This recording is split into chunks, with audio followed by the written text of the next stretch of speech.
Um, you can hear me okay? Yes, yeah. Okay, thanks. Okay. So good morning, everybody, and thank you also for inviting me. My name is Meherunisa Hamid. I'm a public health and a social care researcher at the London School of Hygiene and Tropical Medicine. So today I'm going to be talking about women working in social care, particularly care workers, especially those in home care settings. And of course, by home care, I mean care that is delivered in people's own homes. So, helping with, for example, washing, dressing, medication, meals, mobility, and day to day services support. So, my doctoral research looked at the challenges these workers faced and whether the recent proposed workforce reforms around training, which were proposed in 2023, whether they were properly understood and if they understood these challenges that women face. And I will be sharing those with you.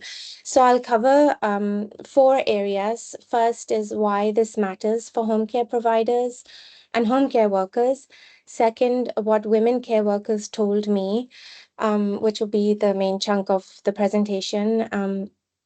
Third, what the policy decision makers said. And finally, what organizations, provider organizations can do with these findings.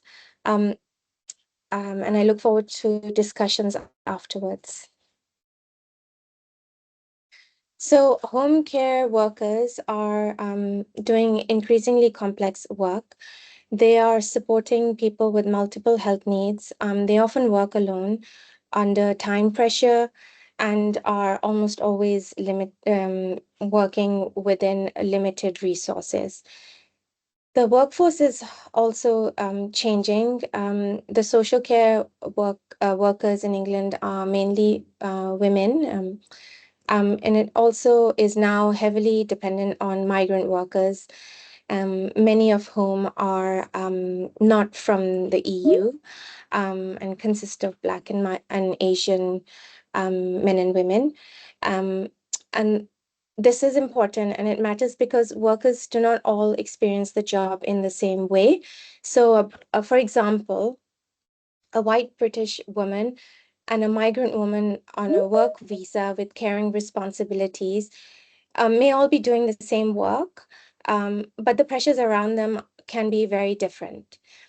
And the point of the research and this talk is to show where the pressure points are, so organizations can design better training, support, and retention practices. Around 79% of the adult social care workforce in England are women. Around 32% are migrant workers. And among internationally recruited care workers, the majority are workers that and this is data from Skills for Care, that around 65% identify as Black and around 30% identify as Asian.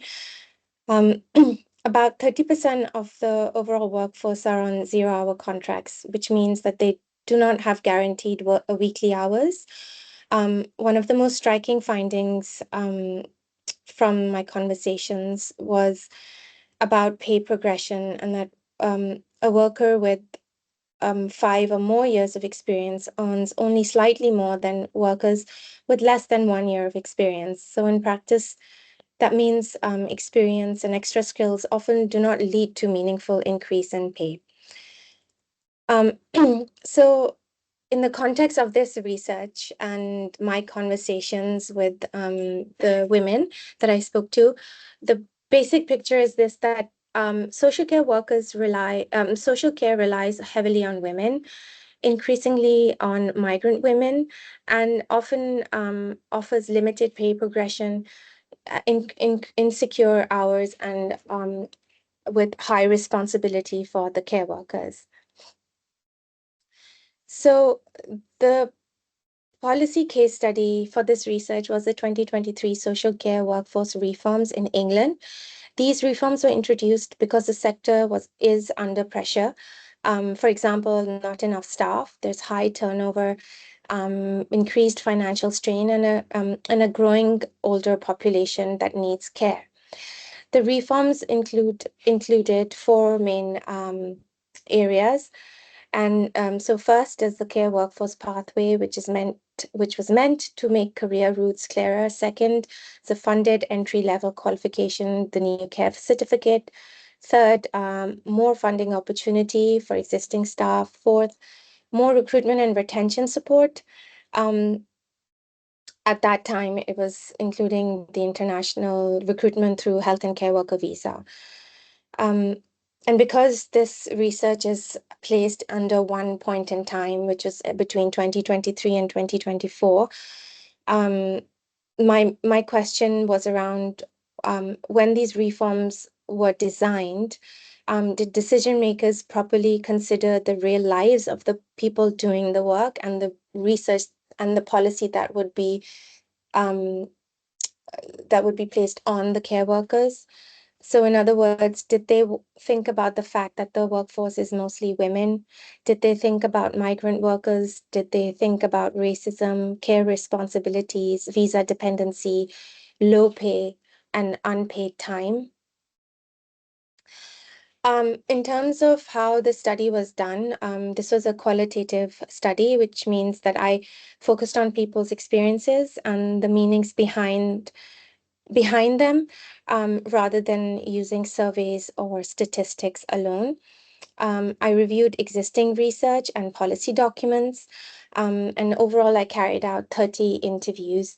18 interviews were with women from care, who were care workers. So about 13 were recent migrants and five were white British women. I also interviewed 12 people involved in policy. So some were close to government or national bodies, and others worked in unions, sector organizations, and advocacy groups. The interviews were analyzed for repeated sort of patterns and also some outlying information that maybe some experiences are different to others. I looked especially at intersectional factors, which included how gender, race, and migration status overlap. Um, so, trying to understand, for example, what happens when these three pressure points or factors sort of pile up on the same person and what that looks like for an individual working in the care sector. So I'll begin with what the women that I spoke to said. They were from working in home care, so domiciliary care workers. So first, the burden of care finding was that the burden of care does not stop when paid work ends. Many women finish caring for clients and then go home to unpaid caring responsibilities. And I'll talk about each of them in separate slides.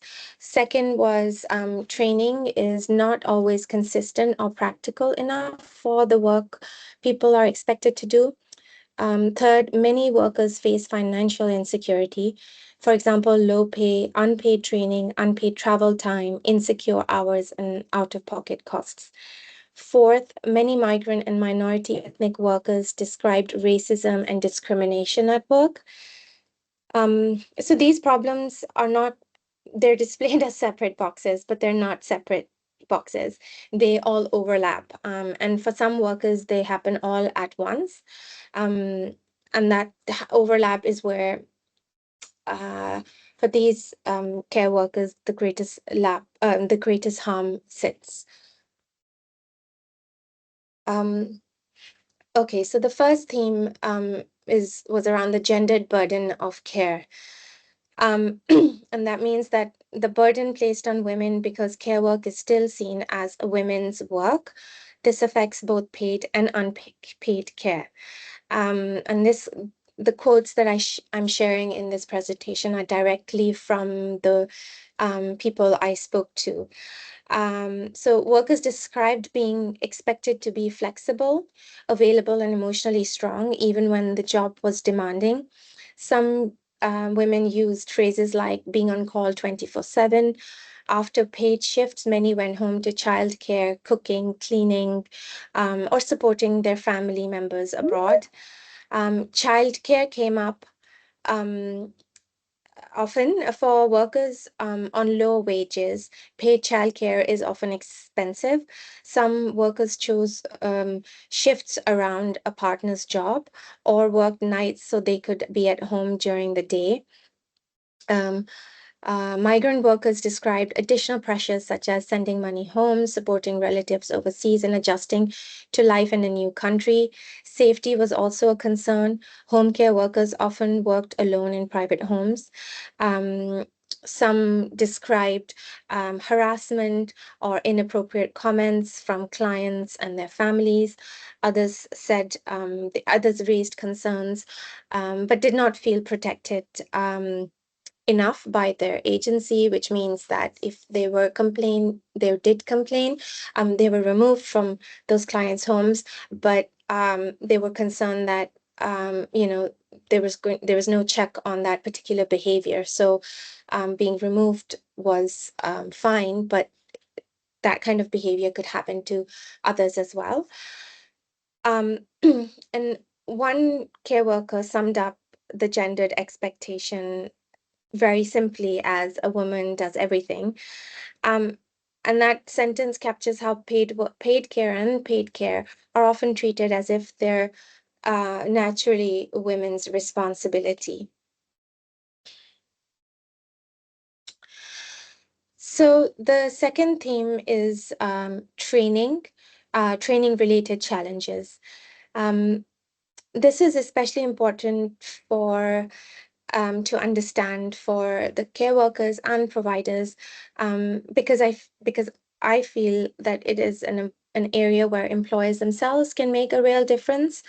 So, based on the conversations, the workers did receive induction training and subsequent training during the course of their employment, but the quality and length varied a lot. Some women described several days of online videos, others described a short introduction followed quickly by shadow work and then working alone in people's homes. The issue is not only whether training exists, the issue is whether training prepares workers for the real situations they meet in people's homes. Some workers described being asked to support clinical and personal care tasks they had not been properly shown how to do.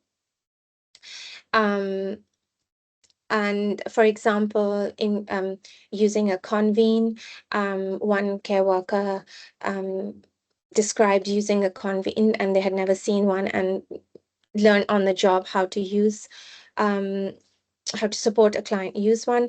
Um, Another concern was around shadowing. On paper, new care workers may be expected to shadow experienced workers, um, but at times this meant that shadow work, the experiences of the more experienced care workers may vary. So there was no a sort of standard um, style to kind of shadowing, which meant that um, those learning from the more experienced care worker picked up certain practices that may not be suitable um, in the future. A third issue was around career progression. So unlike the NHS, social care through the findings, the care workers shared that the social care sector does not have a clear national pay or career structure. So this means two care workers with similar experience can have very different opportunities depending on their employer um, and their experience and their visa status. The fourth issue is the de-skilling of migrant workers. What this means is that some migrant workers had been, for example, nurses or experienced health workers in their own countries from where they came from. But their qualifications were not recognized in the UK, so they were placed in their opinion, placed into the lowest paid care roles with no clear route to use of their previous skills. So there was no opportunity to use their skills as transferable skills. So this is a loss for the care worker and a loss for the sector. The workers feel pushed backwards professionally, and the system fails to use skills it already has. So, if I can just kind of read through the quotes. So one care worker said the trainings don't stop every time. Every 1 month you have a course, and this means that they have to take time out from their own personal time to attend these courses. Another said that's when the real learning starts because you realize that every home is going to be very different. Um, and Another said that when I wasn't, I didn't know how much I was, I didn't know I wasn't prepared until I noticed how ill-equipped the training I was given. So this was around the use of a convene. Um, so financial security was the third theme that came up. Workers described unpaid training, especially online modules completed at home. Um, some employers paid for training time, but others did not. This inconsistency matters because training is required for the job, but workers may be doing it in their own time. Some workers described limited sick pay or maternity protection. One participant put it bluntly that we don't have sick days, we don't have maternity days. Um, all care workers spoke about rota. So rotas, there was uncertainty around rotas, which was another issue. Some care workers were on contracts that looked stable on paper, but in practice, their hours changed from week to week. Travel costs also mattered. So home care, as you know, is mobile work. So workers move between clients, and some described paying significant petrol costs themselves or not being fully reimbursed. And when unpaid training, unpaid travel, and gaps between visits are counted, the real hourly pay can fall below what it appears to be on paper. So, for migrant workers on the health and care worker visa, financial insecurity is tied to immigration insecurity. So, their right to stay in the UK is linked to their sponsoring employer. So, that makes it much harder to complain, leave, or challenge unfair treatment. I just wanted to put this here that the next slide is around racism and discrimination. So there might be quotes that might be uh, difficult to read. So the fourth theme is around racism and discrimination. This was one of the clearest and most difficult findings. Some migrant workers described racism from clients or from clients' families. This included racist language, refusal of care from certain people with certain backgrounds, and there was then workers describe discrimination inside organizations as well. So, for example, there was a sense that there were fewer opportunities for promotion. Perhaps there was less favorable shift timings given. There was a sense also that migrant workers were less um, perhaps less competent, or they were excluded from perhaps supervisory roles. The most important point is what the workers felt they could do about it. So some did not formally complain because they feared losing work. For visa holders, losing a job can also mean risking their right to stay in the UK. And from the literature, I describe this as emotional inequality. So by that I mean that some workers carry an extra burden. So for example, absorbing racism, discrimination, staying calm under abuse, and continuing to provide compassionate care while feeling unable to speak up, um, counts as emotional inequality. Um, all care work involves emotional labor, but the emotional burden is not shared equally. Um, and from the interviews with both the migrant workers and white British women that I spoke to, it was clear that the people with who are migrant workers often carried more of this emotional labor. So the second part of the study looked at the policy decision makers and those influencing policy. So there were three sort of patterns that stood out. First was that the reforms were mostly described in economic terms, that workforce supply, staffing shortage, and keeping the sector running. These were important issues, but they can make workers sound like a homogeneous group, so like numbers to be managed rather than people with lives, risks, and rights. Sorry. Second, gender was often mentioned, but not used specifically to shape the design of the reform. So people knew the workforce was mostly women. People acknowledged migrant workers, but the reforms did not strongly address the specific conditions faced by women. So, for example, childcare, pregnancy, unpaid care at home, or racial discrimination or sexual harassment. Third, race and migration were often missing from the design conversation. So this matters because the workforce now depends heavily on migrant workers, um, especially migrant workers of color.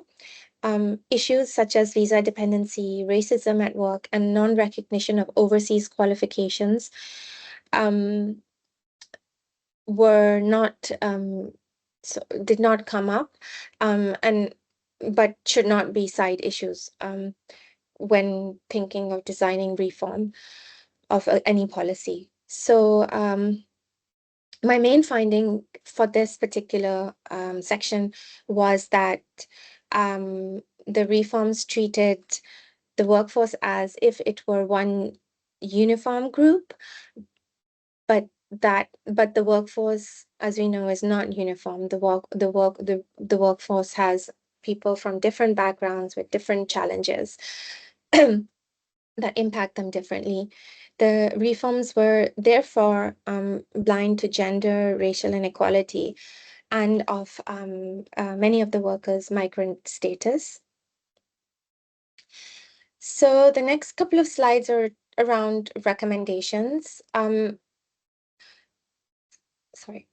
So at the national policy level, the big issues are around pay, childcare, training funding, and visa reform. Um, and these require government action. At the organizational level, I suppose when I wrote about this, it was around organization here also meant at the provider level. Providers can act on training, harassment reporting, loan working safety, paid learning time, and I understand the difficulties around this.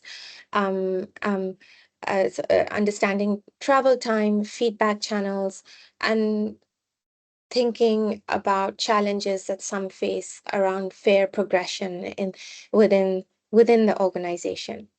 And um, at the research level, um, from I guess this comes from my own interest as well, is that we need to know more and learn more about de-skilling of migrant workers, what this looks like, why it happens, emotional inequalities, and how men in care work experience similar or different pressures to women. At the care worker level, um, the it was around people need clear information about employment rights, visa rights, needs to be more peer support networks, and joining peer support networks and routes into unions or advocacy organizations. And the next slide focuses on the organizational level. Um, I know there's a lot on this slide, but can be used for future reference. So these are my 5 practical action points. I don't know if you'd agree with them all or any, but I wanted to highlight these for providers working in home care settings and other providers as well in other settings. So first is trying to standardize paid training. Workers should have a clear induction that covers the real tasks they will face in people's homes. Training should include practical skills, not only modules. Shadowing should be protected and not um, um, and and be considered as paid work or not cancelled because of rota pressures. Ongoing learning should happen in paid time. So for migrant workers, their previous health qualifications um, should should organizations should ask what skills they also already bring. They may not be able to practice as nurses or midwives in the UK without registration, but their experiences can still be recognized through mentoring, peer support, and progression planning. Second is to create a confidential harassment reporting route. So this should cover, for example, harassment from clients, families, colleagues, and managers, maybe. This is by no means uh, the kind of um, individuals or settings where it's not by any kind of category, just or preference. It's just through the conversations that I had. And workers need to know that what happens after they report, who sees the information, how they will be protected. Third is to recognize the unpaid time. So in home care, travel is part of the job. So our handovers, training, documentation gaps between caused by scheduling. So perhaps providers should look closely at travel time, mileage, breaks, and rota design. Fourth, making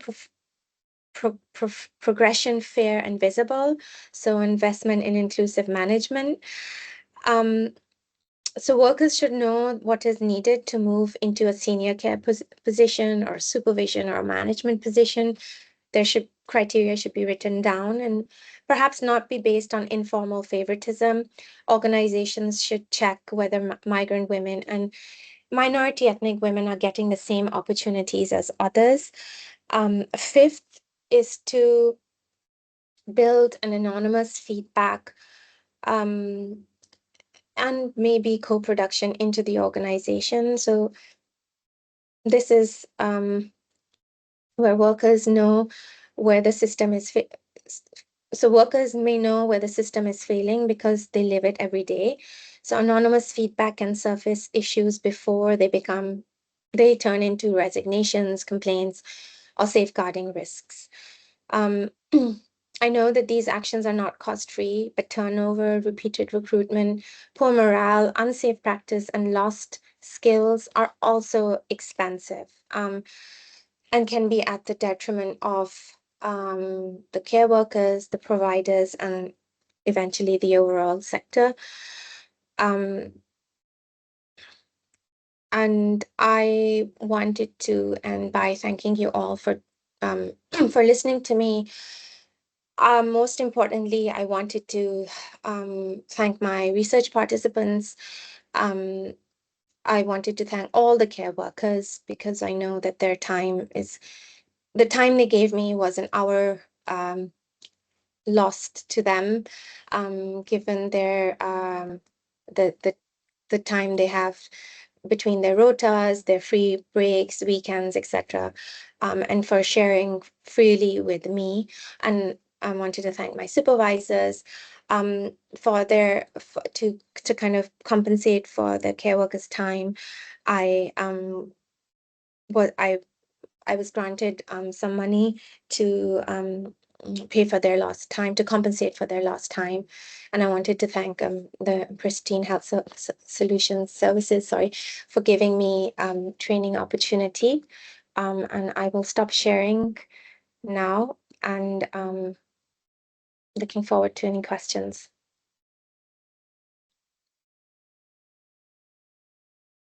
Thank you. Thank you, Dr. Meherunisa. Are there any questions directed to our presenter, or any questions about research that people want to know? You can drop your questions in the chat box, or you can raise your hand. Thank you so much, Meherunisa, for the presentation. Before I actually ask my question, I'll just read the question on the chat there. Silas is asking, is there any reason you excluded men in the research? I don't know if this is the same person who attended the other session. I think I was asked the same question. I excluded it purely because I wanted to understand the sort of, because of the large number of women working in the sector and the different challenges that women have to men. I wanted to narrow my scope to understand those challenges from the perspective of migrant women, from the perspective of non-migrant women, and how they overlapped. I do recognize, and it is a limitation in my study, that men were not part of the study. And I guess the next step, if I were to build on this research, if someone else would want to build on this research, would be to include men and see where there were overlaps or where there were differences, how for example, women from migrant backgrounds compared with men from migrant background, and how their progression was, and whether they remained in the sector, whether they had opportunities to find other sponsors working in other roles. Yeah, so yeah, but thank you for your question. Right, and Prince is asking, do you think a similar research using mixed methods would be useful?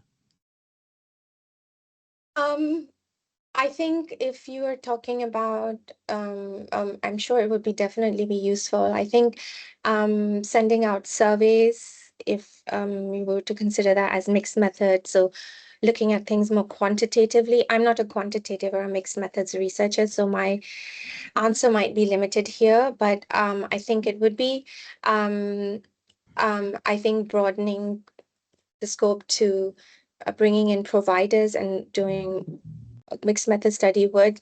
But I think just to bear in mind that even,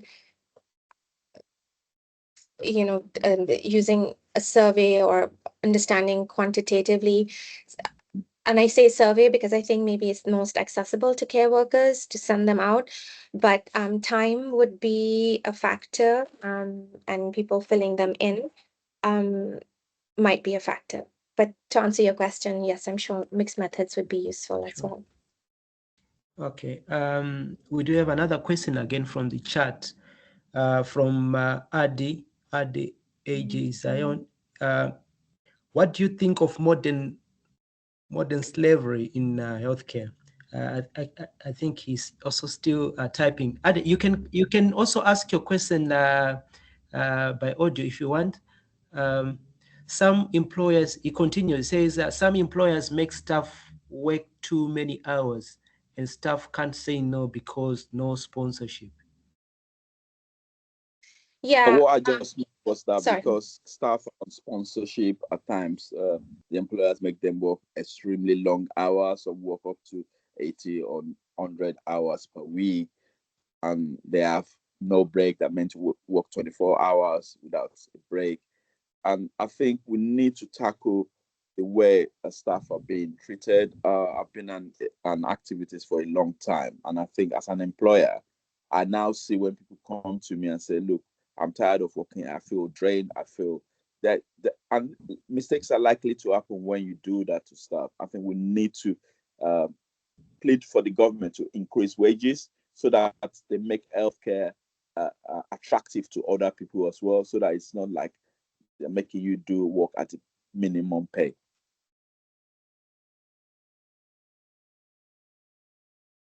No, thank you for your reflections. And there was evidence of that in the findings in other ways. I think in terms of modern slavery, where there was, people, it was debt bonding in the sense that you couldn't move from an employer for, within 2 years. You had to be with them for 2 years, and regardless of the number of hours or not getting enough hours, and there was, or having a lot of shifts.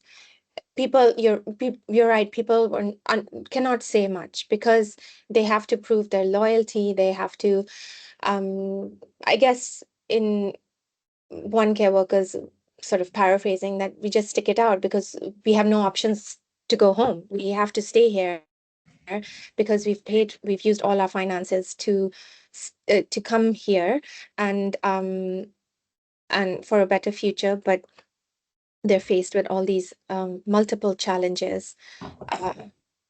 But thank you for your question and reflections. There's a head from Margaret. Please come in, Margaret.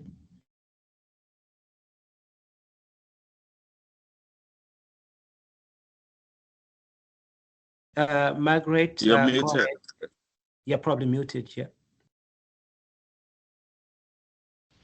Hello, can you hear me now? Yeah, we can. Sorry, there's too many buttons here. Sorry, I just wanted to ask if these they're all working for home care providers that have they have to be inspected by CQC. Are these issues not brought up then and dealt with? Because when CQC go in to inspect, they can be interviewed, and they're interviewed anonymously, aren't they? That's a really good point. Thank you for asking.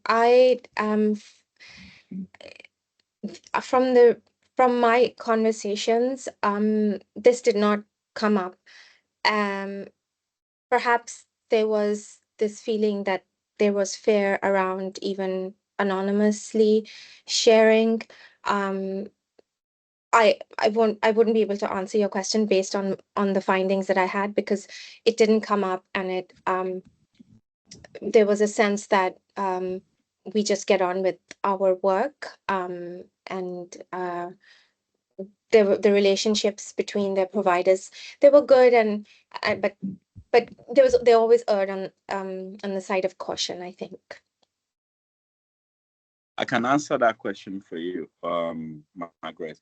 What really happens is most staff are afraid that if they complain, then they're going to lose their job, and the employer will lose their license, and then they will be out of a job, because it's like shooting themselves in the foot. So if you complain about the practice, it's still better to have a job rather than to have no job and start looking for a job.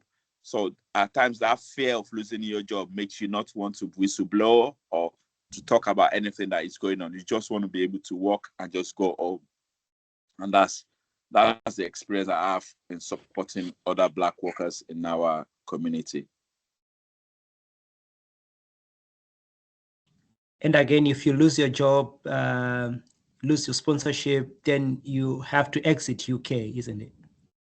Yes. So it's a very tough decision to make, to whistleblow your employer, because the consequences are so far-reaching, for you, your family, your children that you've settled. So you don't want to jeopardize that for any reason. People try to just keep stump and do their 2 or 3 or 5 years and just go away. And that's what people do. Can I ask you, Dr. Meherunisa? You were talking about travel pay, travel time. My concern at times is that social councils, social services, they don't pay enough for the care providers to be able to afford to pay travel time in most cases. So it's very difficult. The margins you make about £2 or £3 per hour when you take out employer NI and everything else. So how do we encourage the politicians to raise the amounts that care providers are being paid so that we can pay travel time as well? Or should that be included in the overall cost that is being done for budget and contracting? I think I know that was a very ambitious recommendation, but I think advocacy and people who are in organizations who are who influence policy, speak up for policy. I know that travel time is something that they talk about, and to ask for it as, I mean, you as a provider would know finances much better than I would, but ask for it as a separate within the money that is given, um, because from the women I spoke to, there was no travel time, but also some shared that it depends on who makes the rota as well, because sometimes there can be long gaps between and long travel time. So I guess it's also a juggling act in terms of whether, if you have a long travel time, so if you're driving for 30-40 minutes to reach a place versus 5 minutes, and how that compares to the amount that you can get paid. But definitely, I think it is something that policymakers need to pay attention to, because some people lose a lot of time and money when they're not paid for the X amount that they travel.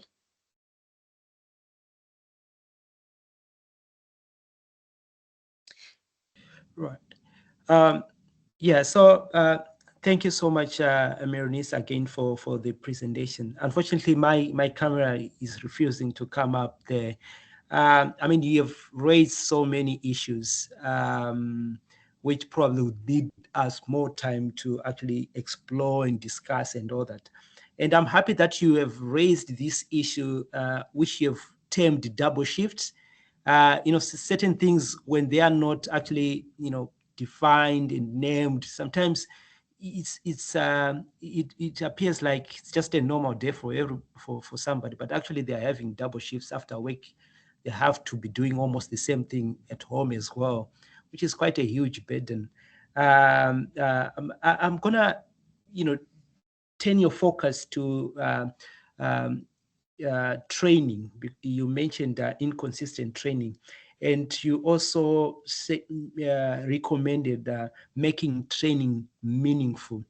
And I remember very well at one of the meetings, must be your last presentation, actually, somebody raised issues like uh, communication training, because we are talking of hundreds of thousands of people that came from all over the world, mostly from low middle income countries in Africa.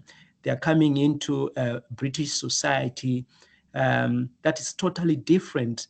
You could be, a fluent English speaker, but you can still struggle with communication once you're here in UK. Understanding the lingo, the language, the slang, and you are having to make someone toast in their homes, and probably you have no idea really in terms of, if somebody describes it in a way, only a British person could understand. And you grew up from a setting where you were not actually making toast at all, and you are here having to make a toast and everything, and that communication breakdown frustrates the service user.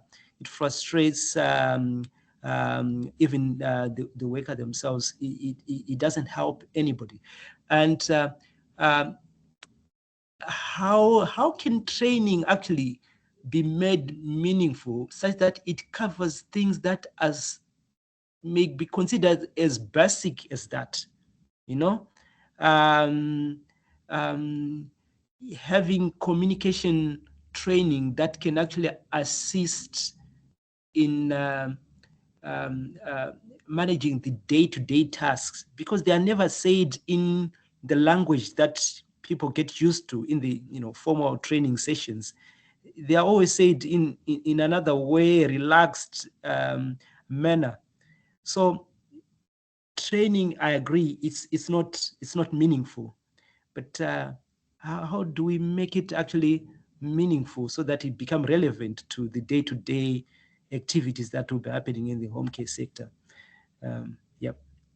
Um, thank you. I think I don't know if I'm the best person to answer this, but I will try because I think coming from a practice background, that was Yeah. my past profession, and now in speaking to women and to other care workers and people working in policy, people working outside of policy.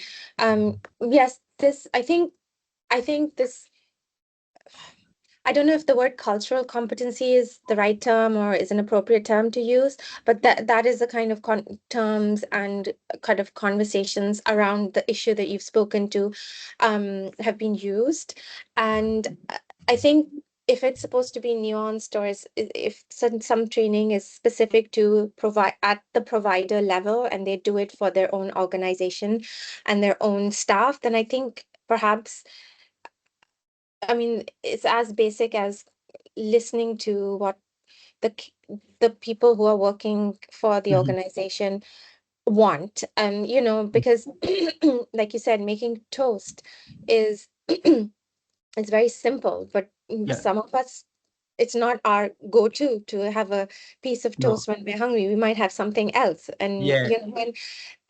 and so it's it's beginning to listen to what your one's employees, what they didn't understand. I think having a feedback, and perhaps if anonymously also saying, because language might be the same, but how the language is spoken, even in different parts of the country. In England, certain words may mean certain things, certain phrases might mean certain other things.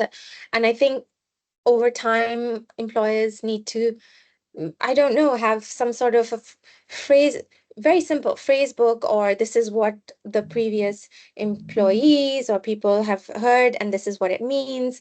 Um, it's very, very, I can give a very basic, I mean, it's an example Yeah. from the part of the world, but I used to work in tuberculosis, and we used to have x-ray vans, and those x-ray vans required that you don't have any metal objects on you. But when we had women coming from a certain ethnic background, they used to have clothes which had mirrors on them. So no one thought about that because they all wore similar outfits. Yeah. So we had to recondition ourselves to remember that we need to ask them to wear something else so that there's no problem in x-raying them. So I feel like there are nuances within certain areas, but also wider in England. And listening to your care workers when they come back, if is there something you heard you didn't understand? Because when we're new to a country, we don't want to step on any toes. And again, there's fear that if you don't understand, we might be asked to leave. So I think having a nuanced, to make it simple, have a nuance. Each provider perhaps could have a nuanced training for Mhm. these communication or culturally Yeah. related things. I don't know if I answered your question, but that came Yeah, from I my. mean, you covered a lot. I think I was going to also say this is where Rachel comes in with PPIE. Rachel, I can see Rachel, she's on this meeting as well. I think there is need for involving service users in actually making trainings, if including local provider trainings. Just bring in a service user during induction so that they can actually help new care workers how to communicate and how to manage some of these basic things during induction. Yeah. Rachel, do you have anything to say? Yeah, absolutely, Irvin. I completely agree there. I think that if you involve us, then you'll get it'll really help your workers understand the needs from a realistic point of view. And also we obviously we know the person that they're going to be caring for, or the type of person that they're going to be working with. And we can provide that real insight that is helpful to the workers, that perhaps training without our experience and without our involvement wouldn't bring. Your workers may have worries or concerns that they can ask us and we can answer regarding the person living with difficulties. So it's a much richer experience, a much better training that's more specific to the individuals involved, and will help both sides. The family feel more supported, but actually I think the worker would feel reassured, they would feel safer, and they would feel, this is a training manual, this is what a training manual brings, but this is actually in real life. So it would certainly be beneficial both ways. Yeah, completely agree. Thank you so much, Rachel, for that. I think we just left with 5 minutes into the to the meeting. Is there anybody who wants to say something? I can see there is a chat from Ade. Is asking, is there a certificate for this meeting? Melody, that's something we should consider, isn't it? I think you can make arrangements for that one, isn't it? Yeah, sure, we can make arrangements for that. Yeah, thank you so much, Ade, for joining in. I'm sure Melody can send an email with how to access that.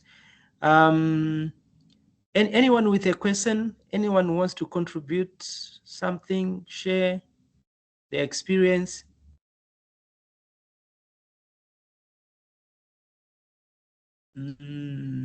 Right. So, yeah. I just wanted to thank everybody for joining and for asking some difficult questions. But also, I really, I think the point around PPIE and what Rachel mentioned was really, really helpful. And I made a note of that because I think thinking constantly, speaking to care workers, and then knowing that there are others who are service users or service user families who can support in making things better. Sometimes one doesn't think of that, but so thank you for that point. Right. So I can see Sue is typing. Let me just take this moment to also remind people, I've already shared it when the meeting started, that at the moment there's an opportunity open for research career development awards from NIHR. So visit NIHR. I've put a link there. So if you're a nurse, so it's an internship opportunity for those who are in social care. If you're a nurse, that's a good opportunity there. But I think I've also seen another one on healthcare professionals, including allied healthcare professionals who want to get involved in research. You don't need to have experience in research to get these opportunities.